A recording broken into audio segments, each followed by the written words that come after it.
tout à fait. Donc au sein de la plongée, vous trouvez le niveau 1, c'est le premier niveau élémentaire. Vous avez le niveau 2 c'est des gens qui vont être autonomes à une profondeur de 20 mètres.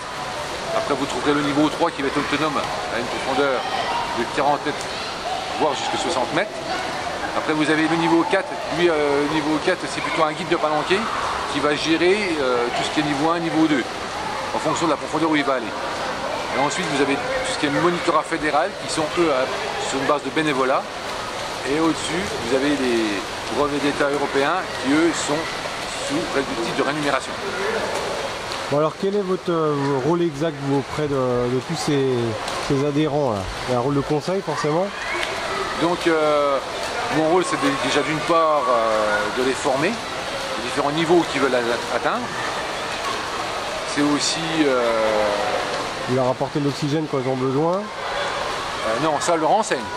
On leur enseigne. À niveau 1, on lui enseigne à gérer son matériel, c'est-à-dire à équiper sa bouteille en mettant son détendeur, à mettre sa staff, un gilet stabilisateur, c'est comme une bouée sur la bouteille. On leur montre comment aussi mettre leur combinaison. Après, sous l'eau, on leur enseigne à avoir un certain équilibre sous l'eau. On leur enseigne aussi, en cas de problème, si un de leurs collègues est sous l'eau, a un manque d'air, il lui fait le signe j'ai plus d'air, à lui donner de l'air aussi.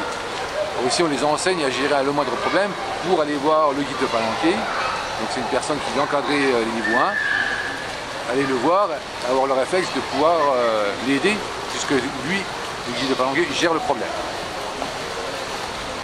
Bonjour, je m'appelle Fabien Paris, je suis moniteur fédéral de plongée, j'appartiens au club de plongée d'Épinal. Donc notre association comprend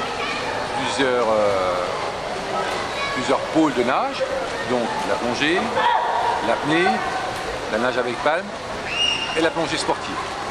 Donc notre association regroupe à peu près une centaine d'adhérents. Nous avons 3 créneaux horaires, donc un essentiellement pour la plongée le mardi soir avec une partie apnée, une partie apnée le mercredi avec nage avec palme et le samedi c'est apnée et nage pour tous les adhérents. Alors c'est combien d'adhérents exactement chez vous?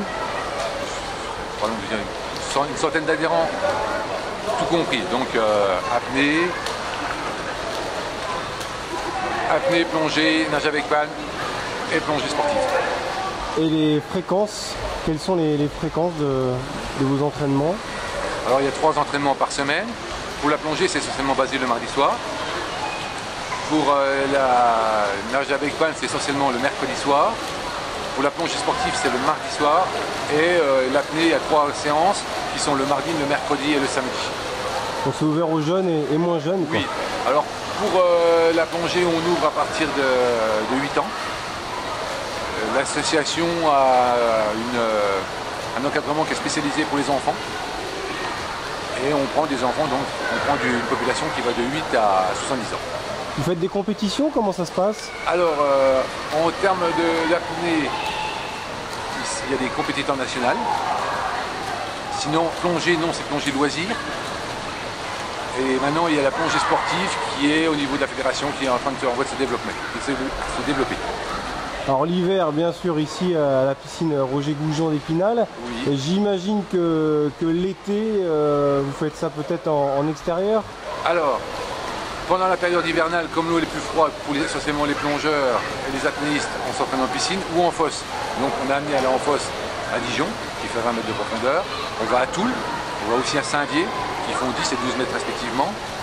Et une fois arrivée la bonne saison, c'est-à-dire à partir du mois d'avril, on commence à aller au lac de Chavelot, où on a une autorisation pour aller plonger, pour commencer à initier nos niveau 1. Et sinon, nous allons à la gravière du Fort, qui est une gravière fédérale qui se trouve près de l'aéroport de Strasbourg. Alors, quelles sont les qualités idéales pour faire de la plongée? Il n'y a pas de qualité idéale, on prend tout le monde, chacun à son niveau, on y va progressivement. Le but, c'est que la personne se fasse plaisir. Donc pour l'apnée, quand même, c'est une technique de respiration particulière, expliquez-nous. Je ne pourrais pas trop vous répondre parce que je ne suis pas spécialisé en apnée. Moi, c'est plutôt mon domaine, c'est la plongée. Et donc les combinaisons sont conseillées ou pas du tout? Pour la plongée oui, elles sont conseillées parce que bon, le milieu est froid quand même. Hein.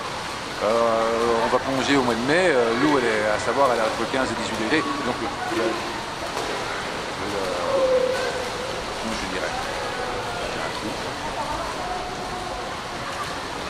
Donc on se refroidit très vite.